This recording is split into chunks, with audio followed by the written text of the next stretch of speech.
The Joe Rogan Experience. My training partners just beat the crap out of me for weeks on end, and I went through that.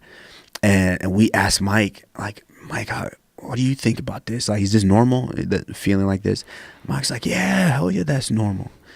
And in a special way, and in his voice, he's like, there were certain times where, you know, you would come in the room in the practice and you'd watch me practice, and you would see my training partner just kick the shit out of me. You would think he was the champion. You know, you would think he was a champion, that I was just a scrub in there giving him some rounds. But then you take him out there and you put him in front of under the lights, put 17,000, 20,000 people around him, and he can't do it. And he just can't do it. That's what makes champions champions, being able to deal and handle all the chaotic stuff that happens before, after, and what's happening around them. And so I, you know, that was just like, man, you know, he's so right, because some guys, and I've watched several guys in the practice room be doing techniques. It's like, how is that even possible? Like hitting you with crazy stuff. But then you put him in there, put him under the lights, and it looks like he's an amateur.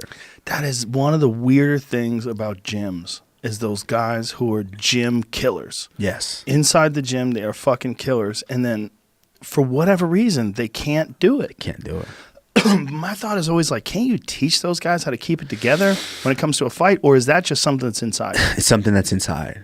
Because I've seen guys that they know, like, these guys put on clinics inside the practice room, but then they get out there, they just find a way to lose. They find a way to lose. They can't deal with it. They can't handle the pressure. They can't handle everything that comes with it. They just find a way to lose, to where you're just like, how is that possible? Even if the guy's nowhere near their level, they find a way to lose. It's crazy that you have had a bunch of fights where you don't remember most of the fight. Like that's a thing that a lot of fighters don't necessarily talk about, but it's a reality of hard fights. Yeah. My second fight with Gray, where Yves Levine was the referee, I remember I think the fourth round, my coach Mark was like, you know, telling me, we got one more round. And in my head, I'm like, one more round? What happened to 3 and 4? I didn't remember at all. And also, I when he dropped me, I rolled my ankle really bad, probably a grade 2 sprain. And I remember in the fourth round coming to, and my ankle was hurting me. I'm like, what happened? I have no idea what happened to my ankle. And even walking back, you know, I was kind of, you know, I don't know. Sometimes when you get rocked, you get depressed for some reason. I noticed that even in the gym. When I get rocked, I get a little bit of depression going on for some reason. Like, what does it feel like when you say depression? Like I remember, well, you know, you're just down on yourself. You know, I was emotional. I think I was crying after the Gray fight in the locker room. I think they have camera back there, and there's a video of me. Even the second fight when you stopped him. Not the second fight, but the second. Well, that was the second fight, not the third fight. The third fight you stopped him. That's right. The second fight you won. Right. The fucking fights that you had with Gray were so crazy. They were he was so big. Yeah, he's a big boy, man. So big for 55. You know, and you were a guy who didn't cut any weight at all. Nothing. I literally would eat breakfast on weighing day. Wow. That's crazy. Yeah. Did you ever think back then about dropping it down?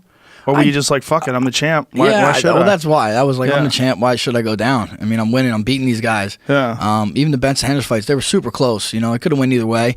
And but I just felt, you know, all right, I'll go down now. I lost 2 in a row here. What more can I gain from here? Let me go down to 45. And that's when I fought Aldo for the 45-pound belt. When you think about it, like, if you had a chance to do it all over again, like if you had to engineer your career all over again, would you do it exactly the same way? Would you fight at 55? Well, you definitely would against BJ, right? Yeah, I mean, I can't. You can't go back and change those things. Right, you know? It all worked out for me. You know, I got a world title. I had I'm continuing to have a pretty good career. There's always things you wish you could do differently. You know, I can't be that guy that's going to say, oh, I wish I did this, wish I did that. Things went the way they went. And then, you know, the fight went the way it did, came down to the 5th round. You know, that's where that 5th round came from, was for them, you know, the love that they gave me to get me, even just to get me there, you know, because I was ready to break, man. I was in pieces so many days in that camp. You know, it was just a roller coaster of emotions. But having them, you know, my father, my brothers behind me, that's where that strength came from. and everything we went through before the fight. But that's why I was so emotional in the cage. I mean, you'd be emotional anyways for a title fight, but you know, it was something else just to get there, you know, and have that opportunity. And you could really, Mauricio, he's right there with his hands like. It's a powerful moment right there. Oof. Did it bother you that he had a lot of sour grapes after the fight? Gegard did. It did. He didn't really credit you for the fight. He was just saying mostly that you were on steroids.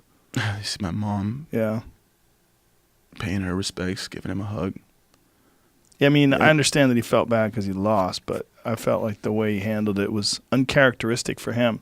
He was attributing. I thought so too. We were so respectful after the fight. I went up to him, you know, before they made the decision. I went up to him. I shook his hand. I said, "Man, it was an honor. You know, so much respect for you. It was an honor to battle with you." You know, I thanked him. Thank you. And we shook hands and hugged and you know, but then he didn't stay after they raised my hand. He walked right out. We didn't shake hands again. And then everything else, really surprised me. I think it was just hard to fathom because, you know, this was my 10th fight. He had already had over 50. Mm-hmm. He was a big favorite. I just don't think, you know, they were very confident. They were very confident leading up to the fight. And I don't think anyone imagined me to walk out of there with that belt. The Klan was formed in 1865 at the end of the Civil War. And it was formed by 6 Confederate soldiers who were of Irish and Scottish descent. And what they did was they borrowed the rituals or similar rituals and names and mystery from the Scottish Rite, the Masons.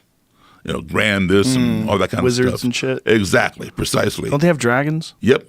Okay, so here's how the hierarchy works. All right, so like I said, over the years, Central split apart into different splinter groups of Klan. So, and they all are rivals with each other. If you see a couple different Klan groups out in public, they will hold a unified front, but behind closed doors, they don't like each other. Really? Yeah. You know, we're a real Klan. You know, they're a wannabe Klan. That kind of thing. A lot of competition, kind of thing. Because they may have been in the same Klan at one time, and something happened. Somebody embezzled some Klan dues, or didn't get promoted. You know, whatever. So anyway, if you have a chapter of your particular Klan group in another state or in multiple states, you may then consider yourself or your group to be a national Klan group. Therefore, you must have a national leader who oversees all the states in which you have a chapter of your particular group. So we call our national leader the president. In Klan terminology, that person is known as the imperial wizard. Anybody who is prefixed with the word imperial means that person is a national officer, wizard being the top. All right, so imperial wizard would be like a president, and imperial caliph would be like a vice president. And then you have secretaries, treasurers, whole 9 yards. And then the next level down would be state, the head of the state, which we call the governor. That person is known as a grand dragon. Anybody grand is on the state level, state officer, dragon being the top, governor. A grand caliph would be like a lieutenant governor, and then secretary, treasurer. And then within the state, you have counties. The county leader is known as the Great Titan. Anybody on the great level is on the county level. Within the county, you have districts, what they call claverns, and we would call a district leader a mayor, a councilman, alderman. That individual is known as an exalted cyclops. So exalted cyclops. So if you would address them, you would say, "Sir, exalted cyclops." Yeah. Wow, that's hilarious. So who are you voting for? No, I'm just kidding. I'm joking. Yeah, hilarious. Boy, what a whirlwind you're in, huh? Strange. Mm-hmm. Strange to watch it take place because it's so obvious what it is. I know. They're using me to make him look bad that he supports me or that he used my endorsement. Right. I had no idea they were going to do that either. The Bernie Sanders people and all I said is I'm probably going to vote for him. I said I like Tulsi Gabbard. I really love her. I love him. I love Andrew Yang. Those are the people that I think like. Yang and gang. look, here's a really important point. I'm a fucking moron. If you're basing who you're going to vote for on president for president based on my like what I like, I know. I'm not that balls deep into this stuff. Yeah. It's not. I'm not the guy. Very strange, and this is a little out of left field, but how much of this is based on your look? If you weren't a muscular, bald-headed white guy, I don't know if this would be. I bet this would be a different game. Well, it's easy to paint me as a douchebag, right?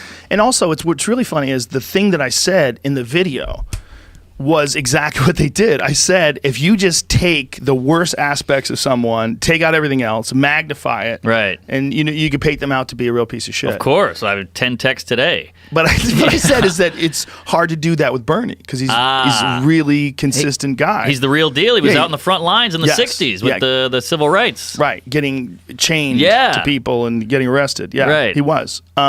That doesn't mean he's going to be a great president. No, of course not. I don't know what's required to be a president. I really don't. And I don't understand what's required to make sure the economy functions correctly. And also, I don't understand what's required to make the military function correctly. No. It's just guesswork. I mean, maybe we're better off with Trump. Maybe we're better off with someone else. I don't know.